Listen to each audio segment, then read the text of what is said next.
care is not difficult, but it can feel complicated at times. If somebody's been in the drying process for quite a while, their mouth is very dry, you've been using the swabs a lot, or they have a very irritated mouth, the swabs can actually be uncomfortable in there.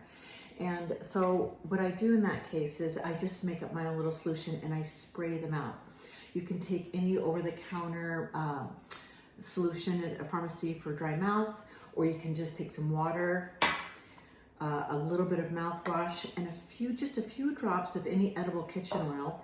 Put it in a small spray bottle, and you can spray it right in the mouth.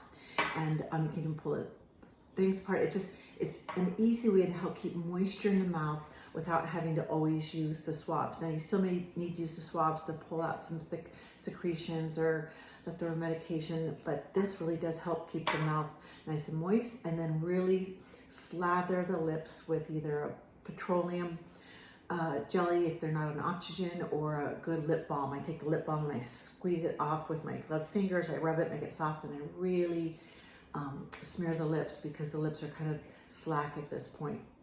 So if you're having a sore mouth, you need to keep up the good oral care and keep the mouth moist. Try making this solution.